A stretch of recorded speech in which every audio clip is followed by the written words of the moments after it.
Here's part 6 of the restoration of our Cox Chaparral 2D 124 scale slot car.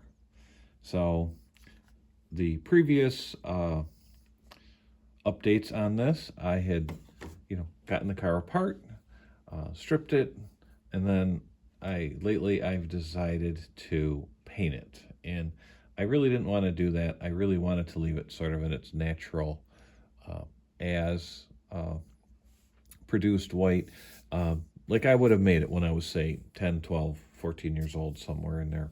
So, but I did decide to paint it, and I used Tamiya paint and also these really cool handles for the paint cans. It really makes it easy and to paint. So if you're ever going to do stuff like this, any spray painting, these handles are well worth the expense. So I used this pure white Tamiya paint. It looks really good. I also used white primer. I probably should have used a darker primer. I think some of the blue sort of shows through, or I'm fooling myself. So, but it looks good. I'm happy I decided to paint it. It came out nice. The Tamiya paint goes on really smoothly. I do warm the spray can up in warm to hot tap water. It just raises the temperature just a little bit. You don't want to do anything else to heat up one of these aerosol cans like that, but the warm tap water is pretty safe. And then I go outside and spray it. So I'm pretty pleased with the results. And now I'm detail painting it. I've got the interior from the second car here, and I just started to detail paint lists like the exhaust and paint some of the inside of the body. And I'm just doing a brush, and I haven't done that in a long time. So it's just, some of the little parts I've started to detail paint. So we'll get there. It's just a matter of time and being patient and working on it. And I wanted to see if the chassis worked. So I'll run a test here. And I have this little, this is a little power supply. It was intended, it comes with a bunch of different connectors on it, so you don't have to run something off batteries. So I clipped the ends off, and I have a little adjustable voltage power supply now with these little alligator clips. So set it at 12 volts. I use it for running in, breaking in slot cars and slot car motors. So hopefully we can get this to stay in place. I gotta think about this. I think this side is positive, and this side is negative. Now, it's sort of running sporadically here. And I think it's cutting out my power supply. You can see the light on the power supply comes on. And I think I have a problem with this motor.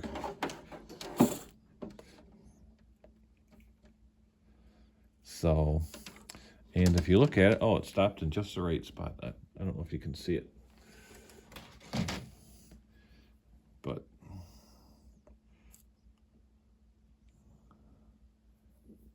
if you can see the armature here, there's some of the, I'm not sure what you'd call that. Armature plates are displaced.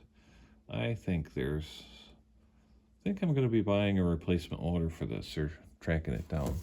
So, just another expense.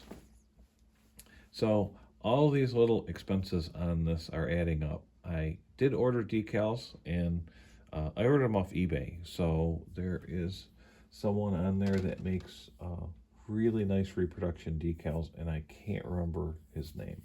I also found someone that was selling the correct axle and wheels for $20 on eBay. So both of those items are en route. I guess I'll have to start looking for a replacement Cox motor for that.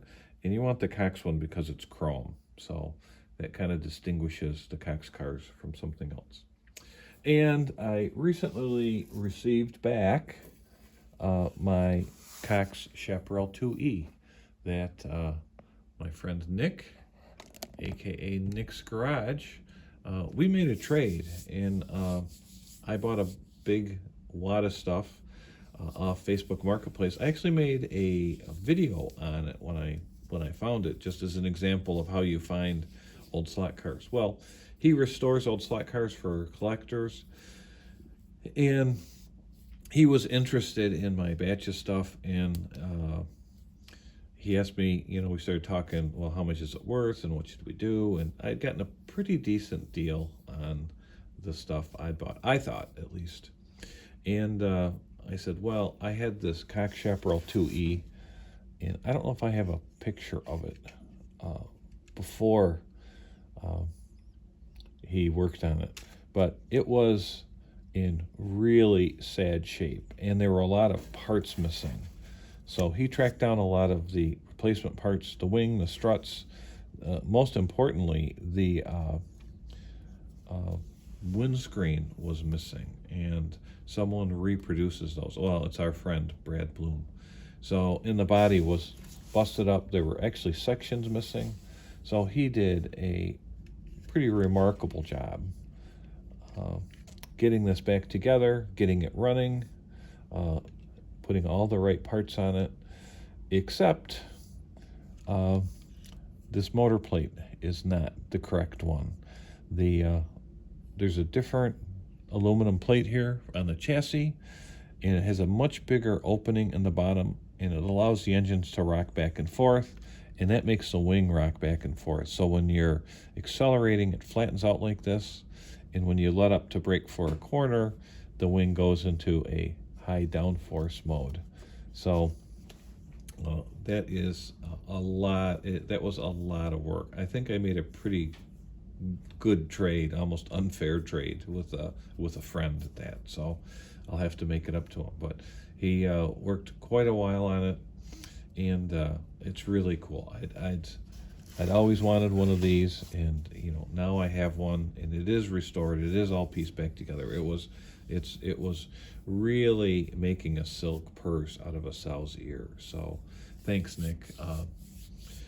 So I'm excited to have that, and he's got reproduction tires on it, so it should have good traction. I can't wait to find a track big enough to run it on. And these are heavy.